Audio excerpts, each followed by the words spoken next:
Hello everyone, I'm Professor Geek. Welcome back to the channel and welcome to another stream, I guess technically we'll call this a EU book study stream, even though we're not technically starting the book study yet. I'll explain why in a moment, but let me make sure that, YouTube playback wasn't live. There we go. Let me welcome my co-host for this very brief stream tonight, but I'll explain what's going on in a second. But welcome to the stream, Mr. Big Al. Hello. I was going to say Darth Sever or some sort of persona, but then I realized, yeah, you don't really know what you're going to do yet. So, yeah, I'm just humble little me. So, I'll just tell everybody, and then I'll welcome the chat here in a second. I know we only have a few people. This is very impromptu. I'm pretty sure I wanted to do a stream tonight to kind of explain what's going on. We are starting the book studies next week on Friday. We thought we were going to start it this week, but we're going to start next week. I'll explain why in a second. But but I've got Alyssa tonight and my daughter, and she wanted to hang out with Michelle, with Sound Engraver. So she's over there. I dropped her off and making sure she was okay and everything because it's close to bedtime. She's had her medicine and everything, so she's a little close. And I was like, all right, you need anything? She's like, goodbye, Daddy. It's like, all right, get out of here. It's girl time. So let them hang. We were doing Archie's Weird Mysteries, but that wasn't cool enough, I guess. So whatever. But so yeah, thanks for Sound Engraver for hanging out with my daughter so I can do this. I thought so we were going to do the stream, but I was asking Al, I messaged you this week. I was like, did you get the book yet? Because I send Al a paperback and he listens and reads at the same time. He's like, I was going to ask you. Nope, I haven't received it yet. And I mistakenly ordered it from a seller on eBay instead of like Amazon Prime or whatever. I think I was trying to get you the right cover, the good cover like this, not that stupid Disney cover or whatever. You're trying to get me a non-Legends cover. Yeah. I'll show people what the covers are looking like here. But yeah, it hasn't come to you yet. It's going to come, I think, in I don't know what, like it should be there this weekend, honestly. But yeah, so you haven't been able to a chance to read the first 3 chapters yet that we're going to do. Well, it kind of sounded like you made it out that Texas had my book as a hostage. Yeah, it was. They sent it really slow. They did ship it because they sent tracking and everything, but it's a really slow shipping. So it's like it was in Texas a few days ago, but it should be there soon. So I'll show this real quick though before I get into what I was going to do today. This is I just looked up the novel on Google. This one is the old Jedi classic cover, and then this is the stupid Legends one. I'm like that just looks like High Republic nonsense right there. It's got like Lannery does not. She shouldn't look like a middle schooler. That's just it's gross. I don't know. I don't like that. I don't know why Legends art is usually just crap. It's like let's take some classic novel cover art and just do something. Yeah. I guess I don't know why they don't use traditional art. Yeah. Well, I can't say anything. I mean, Lord of the Rings has had 5 bazillion covers, but Yeah. I don't know.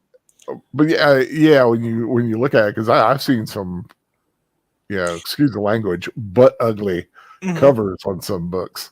Well, the thing is, this was one of the last books written before Disney ended the EU and took over. So as you can see, they did put the Legends banner on even the classic cover. I've got one without it, pre-Disney, but they went ahead and just put Legends on this cover and still sold it. But recently they reissued it. I was like, why reissue this one when it's already been out? You didn't. It's already had an audible version of it. It's already had, like why reissue this one? Give us something that hasn't been issued. Had an audio version or whatever forever. That would have been cool. But anyway, enough of that. So what I was telling Al what I thought we could do tonight, and you tell me what you think of this, Al, and I'll go through it, and then I want to get your reaction to it. After I do. But this is, as far as the EU goes, as I said, this is the earliest, as far back as the EU goes, chronologically speaking.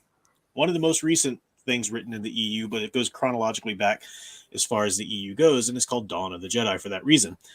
And this is the novel that comes first, Into the Void. There is a 3-part comic series that came out too, which is really good, written by John Ostrander. And The Force Storm was the first one. It's so good. The art's amazing too. I'll show you a couple pieces from it. And Dawn of the Jedi, meaning, what does that mean? Does that mean that we're going to talk about how the Force began or something? I mean, we're not really going to get like a Genesis account, of the Star Wars universe or anything. So where does it go? And it actually starts in a really cool place, I think. I'm going to quiz Al here a little bit. You might remember some of this stuff, you might not, because Disney's. Well, me in quizzes. Well, Disney, they keep cherry picking from the EU, so they've kind of bastardized some of this stuff. But you should know this from the shows you watch. Where's the original homeworld of the Jedi? Do you remember that? I know, pop quiz, not fair to you. EU fans know, because this has been a thing in the EU for a while. No, I don't. I mean, yeah. I think I'll recognize when I hear it, but Typhon. It's not Typhon. Okay. Yeah, Typhon. Typhon. Yeah, I've heard that before. Yeah, Commander. I wouldn't have been able to pull that out of my. Out of your what? A place that is actually extended on hold now because of something else I have to do that I didn't know I had to do, that I can't get an appointment to do until 3 days after I was supposed to have the first thing. Oh man, there's a little medical riddle for you guys there. I need cardiac clearance from a cardiologist, before you can do the colonoscopy. And I don't have that until the 25th, and I was supposed to have the procedure on the 22nd. And I still haven't gotten it rescheduled. So once again, a sword of Damocles is hanging over my backside. Oh well, it'll clear up before you know it. But I forgot to welcome the chat. So let me welcome those who have bothered to turn in because I appreciate it. Very impromptu. Ghost Planet Max Inc. 1.0, Anakin Solo, Daniel Heron, Horizon Talker, Prater 7, Al Simmons, Hellspawn, Eldritch Fan. Who else we got here? I think it's everybody active in the chat. Again, very impromptu stream, but looks like we got like 16 watching now. That's cool. Not bad for an impromptu. So yeah, I thought since we, for people who might be reading the book along with us, hopefully you will. We're going to do the first 3 chapters next week of Into the Void, the novel. Very easy to pick up as a paperback, even if you have to get the crappy Disney new cover, you can grab it for cheap. I read the novel first before I read the comics, and it doesn't leave you totally floundering. Like you get sort of the idea, okay, this is a place here, this is what's going on. But when you open the comics for like the first 5 pages give you a really cool little prologue that sets up the history. Because now the main story of the comics come after the novel. but it does give you this little 5-page-ish prologue that tells you the history of what's going on.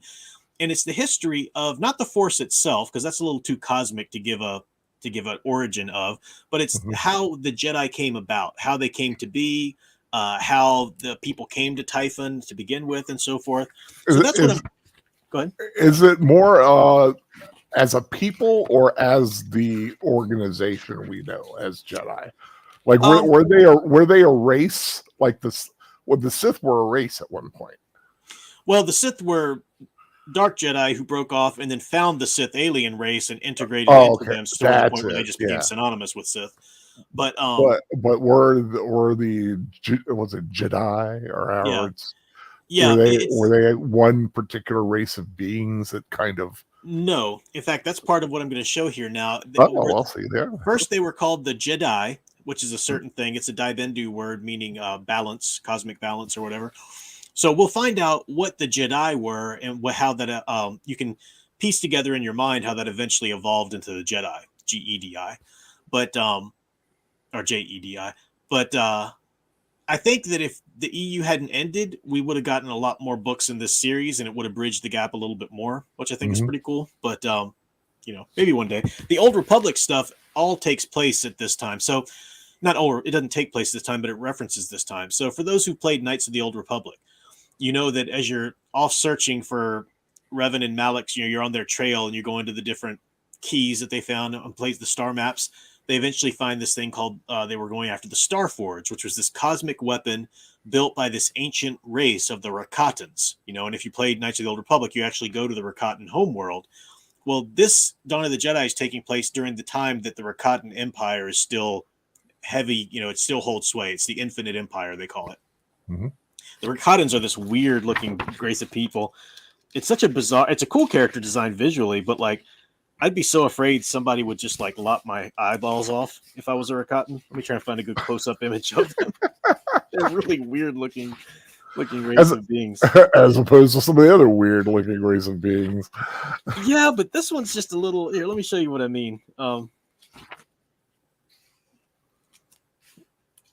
Okay, here. Let me see if you can see it at the bottom there. See the alien with the eyes protruding from either side of his head.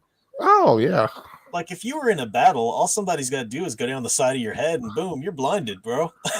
It's such a weird. It's a cool design. I'm not dissing it, but man, it just freaks me out seeing it. I don't know. Well, I mean, you look at us, like, just poke us in the eye. Yeah, whatever. Don't run into Yeah. any doors. Yes, there. you get used to protecting that which you must. Yeah, Protect. true. True. You're hypersensitive to protecting certain Exactly. areas of one's body. Exactly. So what I'm going to do is I'm not just going to like read all 4 or 5 pages of the comic because I don't want plagiarism, but I am going to kind of read some of it and skip over some, kind of edit while I'm reading, and I'll commentary a little bit, and then you let me know if you're following what I say, Al, because you're hearing this for the first time, and then I'll get your reaction to it and everything. Okie dokie. All right. So to begin with, our story begins, and I'm reading just the historical prologue from the comic that takes place before the novel, even though the main story of the comic takes place after the novel. Our story begins a long, long time ago on planets far, far away, 10,000 years before our time. And I would imagine that means basically average Star Wars EU time. For a millennium, high in the snowy mountains. Light's bad here. For a millennium, high in the snowy and Andobi Mountains of Ando Prime, the Dibendu attended a massive edifice they called the Tho-Yor. And that's Thoyor, Tho-Yor. And it's this big edifice, this big structure there. It's like a pyramid-like structure.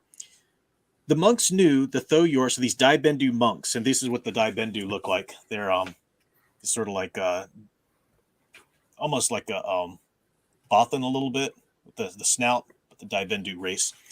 They're these monks, and they tend to this Tho-Yor. They understand that there's something cosmic about it. They meditate around it. Said, and so the Dibendu waited, contemplated, meditated, and listened with their minds and hearts as well as their senses, because they sense this cosmic energy from this thing. One day, the Tho-Yor spoke to them. Let's skip a little bit here. They heard the call in their hearts and in their minds, not with words, yet a voice heard in the stillness when all was in balance, an invitation. There was no questions among the Dibendu. This was their movement. This was their moment. This was the moment for which all their training had prepared them. This was the fulfillment of prophecy. The Dibendu entered into the Thoyor following that prophecy and found revelation.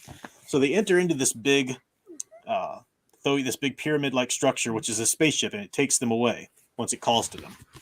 And then we find out in other pages that there are other Thoyor as well on different planets. There's one on Kashyyyk that had been tended to by some of the Wookiees there. There's one on Ryloth with the Twi'leks. There's one with the Selkath and so forth. Even the Dathomirian, who become the Dathomirian witches.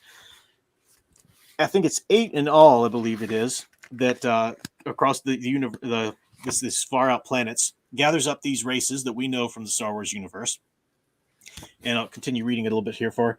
It says the 8th Thoyor visited many worlds, gathering other sentients who heard the call and sped toward the center of the galaxy. So this is the force that they're using here. So obviously it's only force sensitives that they're gathering up, because you have to be force sensitive to hear this call. So you said there are 8, but these 8 are like visiting all kinds of other planets. Yeah. It's not just 8 planets. Okay, no. It's like just 8 are at work. Okay. Yeah, they originate on 8 planets, but they do go to other worlds, gathering up force sensitive sentients. Yeah. So then they enter the center of the galaxy, within the deep core where dark matter causes stars to collapse and space can warp in the blink of an eye. The Thoyor navigated the twisted pathing between black holes and stars, arriving at their final destination, the planet Tython. I'm sorry, that's a Phon, Tython. Tython. Where ships gathered around the 9th and largest of the Thoyor. The planet heralded their arrival with great storms. On the world, the travelers felt the energy that surrounded them, the same mystical primal energy, the same force that had first called them to the Thoyor. So there's this big structure, this big pyramid Thoyor already on Tython. The force is so incredibly strong on Tython. There are these force storms, and you can see it's like a huge lightning storm, whatever, force storms and whatnot. And then the Thoyor ships go and drop off the sentients on different parts of the planet. So we end up with a planet covered with these force-sensitive beings, and at different geographical places on the planet with these different pyramid temples, these different Thoyors all around on the planet there.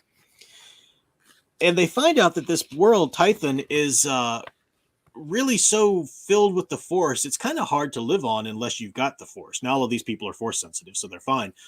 But they find that if the Force is ever out of balance, then there comes a real problems with the world. Let's read here. The purpose of this gathering soon became clear to the Tythians. They were to study the Force and to master the abilities it gave them. But truly knowing the Force would take more than sitting in deep and silent thought. Their lives became moving meditation on the Force, a manifestation of the Force from within. Observing the world around them, they saw 2 moons in the sky, one light, Ashla, and one dark, Bogan. And they understood the dual aspect of the Force, light and dark. The light defined the dark as the dark did the light. When balance was not maintained, Tython reacted in an imbalance with severe storms and quakes. And so the travelers defined themselves, yes, ever seeking a balance and becoming the Jedi, G-E''DAI. And that's from the Dibendu, right? The Dibendu monks, Jedi, a Dibendu word meaning mystic center. Only through the harmony of the balance could the Jedi maintain a peaceful world. So we talked in Darth Plagueis about how, and it might seem like we're contradicting ourselves here, but we're not. We said that the light side of the Force, as we know it in Old Republic, or in prequel era times, in the Jedi Council times, in the Republic era, is not the light side versus the dark side, like it's a yin and yang, like a Taoist, kind of deal there. The light side, as we come to know it in the original trilogy era and prequel era, is sort of a balance, not quite as much balance as we have here. Luke will eventually bring out something close to this kind of balance again, where you can have families, you can love, you can feel your emotions. You don't need to deny them so much, you can, do these things because the council was a little stale, even though it wasn't just completely ignoring all, hopefully that's was what. Oh, you read that comment? Yeah. Sound Engraver says, "Sorry, my prof, your daughter asked for an onion, so I'm peeling her little onion slices." Wow. Speaking of dark side, leading my daughter down the dark path, Sound Engraver. So, But you give it to the onion, forever will it dominate your one day when we finally get to the new Jedi Order that Luke starts, we'll talk more about the light side of the Force in context of it being more of a balance. Because if you look at the Tales of the Jedi comics before the Old Republic era, the Tales of the Jedi comics, you've got Jedi who are married and having children. I mean, Nomi Sunrider, her husband was going off to train as a Jedi. He was killed, so she was trained as a Jedi, and her daughter as well. It was a different kind of thing. And right around the time of really, by the time we get to Revan in the Knights of the Old Republic, you have the rule about Jedi not marrying. So that was, a relatively new thing. So we've got these Force sensitives, these Jedi, G-E'-D-A-I, these Jedi on Tython, and they start to procreate and have children, start to fill the planet. And not all of their children are Force sensitive. So a lot of the children of the Jedi become non-Force sensitive there on the planet. But the planet's pretty hard to live on if you're not Force sensitive. There are a lot. We'll read about this when we get to the Dawn of the Jedi chapters next week. A lot of creatures, a lot of even the plant life, a lot of difficulties there. That if you're not in tune with the Force, it can be a little hard to survive. So Daniel Heron says only Rey can bring balance to the Force. So what happens? So if you're not Force sensitive, like what's life like? I mean, does it? Well, I'm going to read that here. Yeah. Oh, okay. It says not all born to the Jedi could become Jedi. Those born without the ability to touch the Force were at the mercy of the planet, even if the Jedi could not always protect them. It became clear that the lost city of Arum was destroyed, that Tython was too dangerous for those who could not use the Force. And it doesn't go into a lot of detail there, but I'll show you the picture we at least get. And we'll read about some of the dangers, in the chapters, some of the creatures and whatnot. I mean, you can't always just walk around with the Force sensitive because, some of these creatures can only really be sensed and fought or kept at bay with the Force and whatnot. So in the second millennium, a second migration took place. The Tythenians, who were not Jedi, left Tython, gone first to the moons Ashla and Bogan, and from there outward to populate the other worlds in the system. It was a time of great sorrow and of terrible necessity. Families were sundered, and in many cases, the wounds never healed. And as the years and millennium go on down, what we have is these other planets populated with non-Force sensitives, and they would occasionally ask for help from the Jedi on Tython because it's all within the same system. They can travel, to places with the ships. So the Jedi would go out and settle disputes, help with natural, calamities, whatever might happen or whatever. But eventually, there comes to be a rebellion, or a lot of the worlds.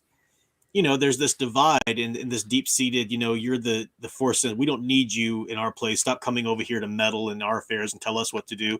So there comes eventually a great uprising, which is called the Great Despot War. Let's see how I'll read how it states it here.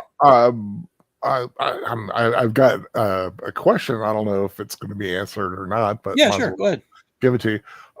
During this time, what about Force sensitives who are being born not on Tython? Yeah, they're sent to Tython to be trained by the Force. Ooh. Because Tython is so Force sensitive, it's so Force rich, the planet is, that so they come for the kids, basically. Well, it's the way it's stated here, they're pretty much sent there, but you can have Force sensitives who aren't necessarily sent there. It's not necessarily like a Jedi Council thing where they keep track of all Force sensitives and you register you and go, get the kids and stuff like that. It's more like, you're sent there, because you've got these abilities and you'd want to train them in a Force rich environment. Mm-hmm. I'll get to your thanks for your super chat, Andre. I'll get to that in a second. But Al Simmons says Nomi Sunrider is better written than Ahsoka Tano and Rey.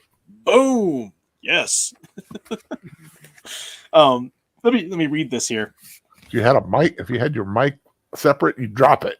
That's right, exactly. The Jedi intervened on the settled worlds as requested, or as the Force directed, but over the centuries they became mysterious, even feared, figures of legend, and sometimes figures of resentment. The children of the Jedi became estranged from their parents. One such was the Despot Queen of Shikawa, Queen Hydia, who first united the crime barons of her planet, then pressed and settled worlds into her service. In her pride, she would not be subject to the Jedi or the will of the Force. Her will alone would be supreme. So was born the Despot War. The children of the Jedi returned to the Tython to wage war. The Despot army was great in number, but the Jedi had the Force as their ally. But there are a lot of casualties and so forth and so on. So that's pretty much the end of the backdrop. So let me just kind of recap that or wrap that up. We've got this part of the galaxy centered around Tython, very force-rich planet. All of these force-sensitive beings, sentients, were brought there. They eventually start having kids and generations filling the planet. The non-force sensitives leave Tython because it's too difficult to live there if you're not force sensitive, and they start populating the other worlds around here. And we've got Twi'leks, Wookiees, Dathomirians, humans, Selkath, all of the races that we kind of come to know about. Not all of them, I'm sure, but a lot of them we know of in the Star Wars universe are at play here.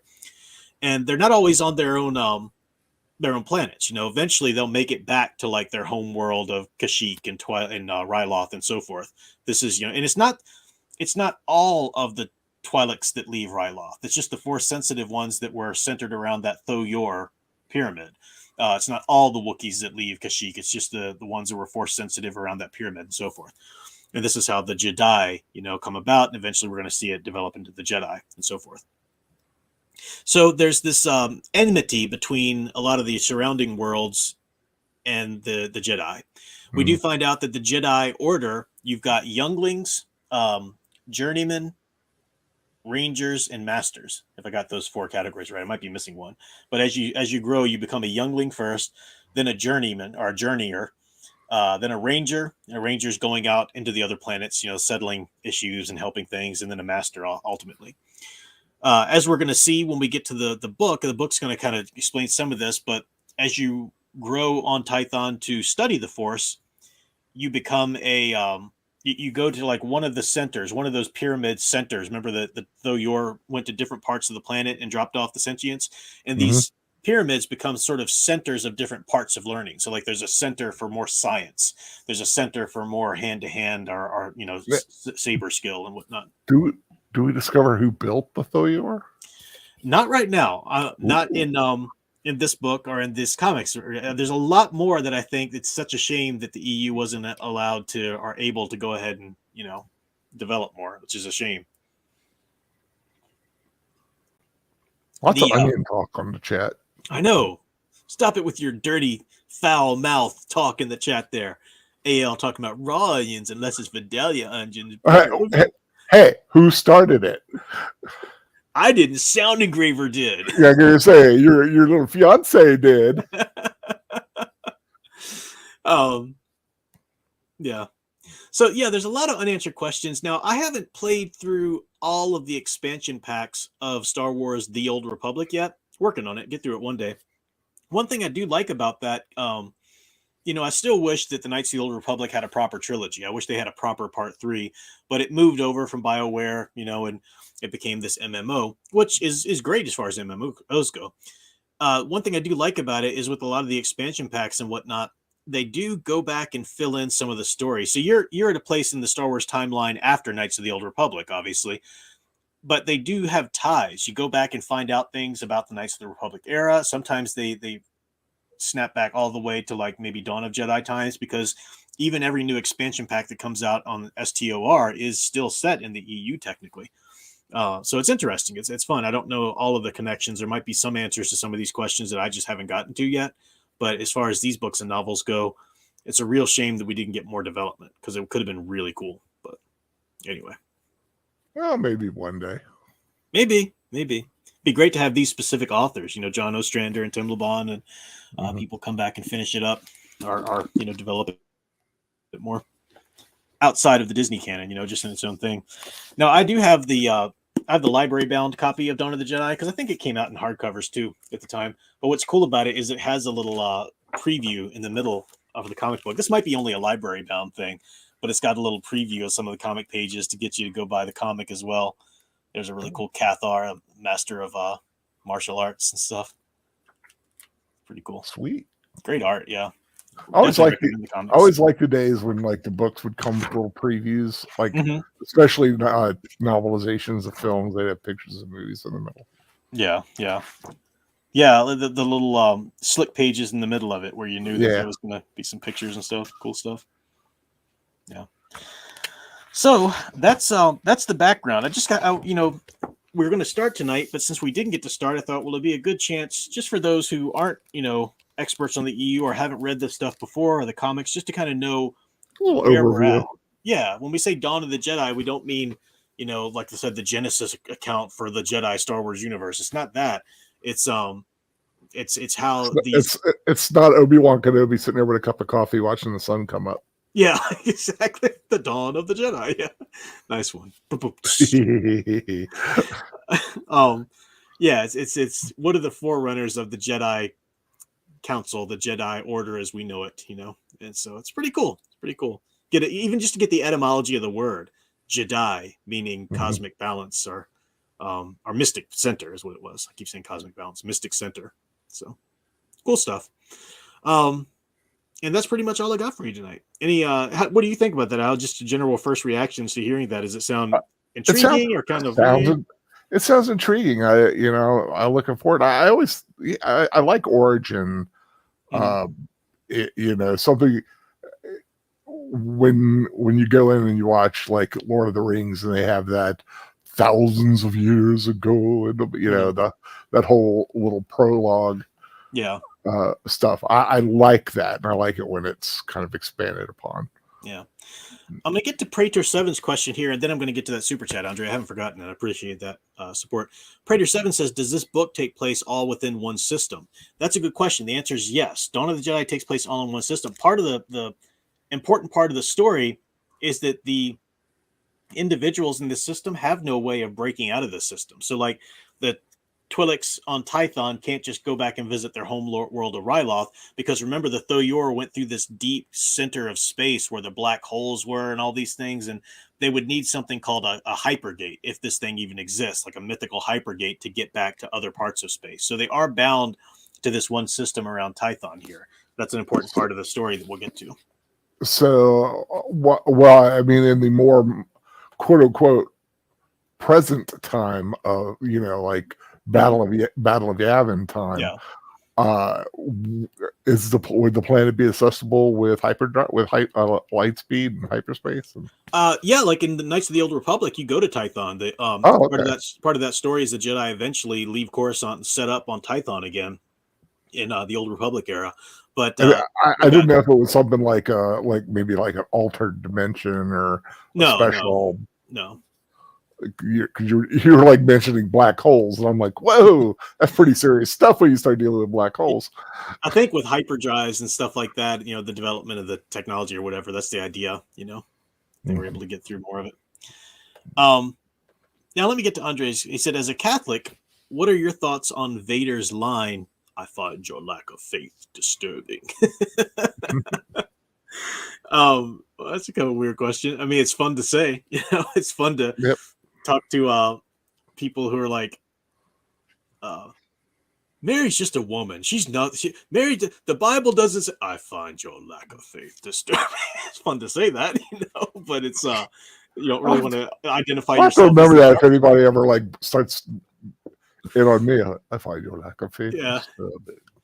Don't really want to identify yourself as the dark side. Catholicism is a dark side either. See, I knew you Catholics, bunch of pagans. I am a Vatican Sith. I just, whenever Ursana Graver and I are talking about some of her family, this is a little nervous about her marrying a Catholic. I say, yeah, she's hooked up with the papist, y'all. Them bunch of rosary rattlers. That's right. I'm a rosary rattling papist.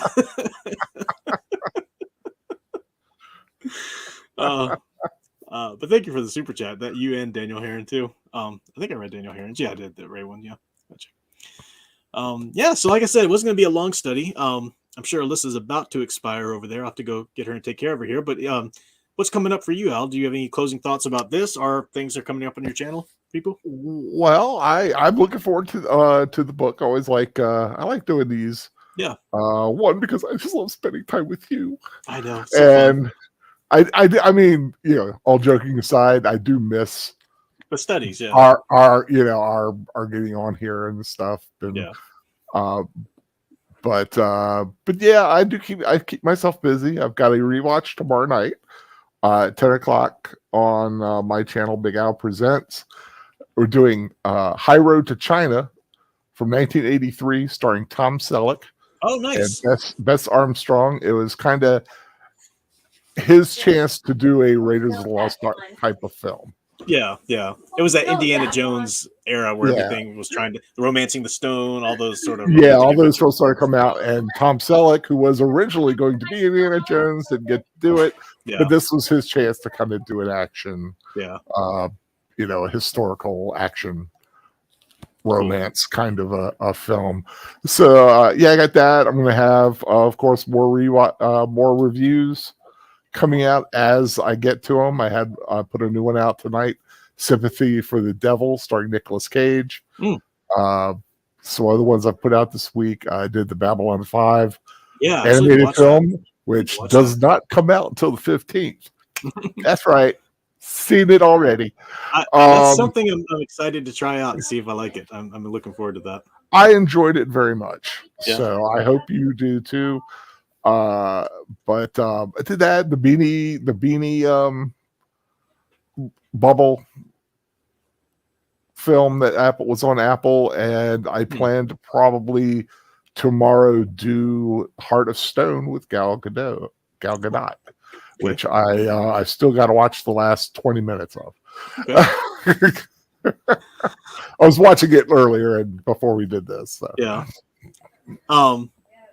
Yeah, so next Friday starts the study. Nathaniel Zlosball, you must have gotten here a little late, asking about, the book didn't come in for Al on time, so I wanted to at least give a background of it, do something tonight, and we're going to start the book study proper next Friday. I hope to do a live stream tomorrow night if I can think of something to talk about or whatever. I'll do a live stream tomorrow night. But things going is progressing. I thought about now between now and the wedding, maybe doing some reviews of some like famous wedding comics and whatnot, like Star Wars Union, Luke Skywalker and Mara Jane's wedding, Superman Lois, their wedding graphic novel that was put together, maybe the Green Arrow Black Canary wedding, thing. Might just do some of those. Spider-Man Mary Jane. Oh yeah, that too. I didn't think about that. Yeah. So about to end it here, but Andre for another $10 super chat. Thank you, sir. So a question about good dialogue. Thoughts on lines? I don't like sand, and you underestimate my power. Do you think these work because one shows Anakin's bad life on Tatooine and his arrogantness? The sentiments of those lines are fine. I don't think anybody has a problem with the sentiments of the lines. I think it's the robotic or sort of wooden way in which they're written sometimes. They're not always that natural. But there's a really great video out there. I don't have time to find it for you right now, but if you check on YouTube, look for George Lucas dialogue or something like that. Somebody put out just a theory and just saying, George Lucas thinks of dialogue as sound effects to his universe. And they make an interesting case. I'm not ready to jump on that myself and say, see, so it's all fine, but it's interesting. It's interesting to think about, but no, it's not good natural dialogue or anything. AL, I believe I may have corrected that. I don't know how it got clicked, but I think I unclicked it. So I believe comments are now available. Yeah. Yeah, right, for some reason I got that, and I was like, "Oh, how do you do this again?" Because I never had that issue, but I found it, so I did unclick it. For some reason, it had disable all comments. I don't know why. Cool. Oh, I've got to. Senator brought Liz over. She's tucked in now. Got to go take care of her. But thank you guys for watching. I appreciate it. We will be back next Friday, like I said. Check out Al's rewatch tomorrow, and I'll maybe be back with a stream before then. We'll see. So thank you guys for watching, and come back next week with Dawn of the Jedi. It's good stuff. Go get those onion kisses. brushing the kid's teeth first.